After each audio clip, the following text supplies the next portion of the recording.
আপনার কাছে যদি প্রশাসনের প্রয়োজন পড়ে, আপনার যুদ্ধের সেনাবাহিনীর প্রয়োজন পড়ে, আমরা বাংলাদেশের প্রত্যেকটা মুসলমান আমরা রক্ত দিতে প্রস্তুত আছি। আপনি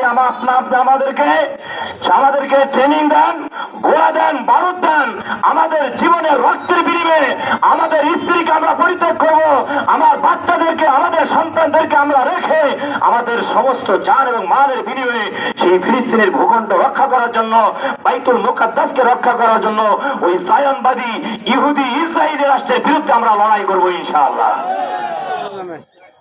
সম্মানিত উপস্থিতি, মাননীয় প্রধানমন্ত্রী, প্রশাসনের ভাইরা, সাংবাদিক ভাইরা, আপনাদের মাধ্যমে আমাদের আরেকটা মেসেজ। প্রধানমন্ত্রী, আপনি এই অবস্থান তৈরি করুন, ইসরায়েল থেকে কোনো ইহুদি বাচ্চা বাংলাদেশের ভূখণ্ডে পা রাখতে পারবে না। ইসরায়েলের ভূখণ্ড থেকে কোনো ইহুদি পণ্য বাংলাদেশে আসবে না। বাংলাদেশে কোনো ইহুদি বাংলাদেশে ভ্রমণ করতে পারবে না। ওই দেশের সাথে আমাদের কোনো ধরনের সম্পর্ক আমরা রাখতে চাই না।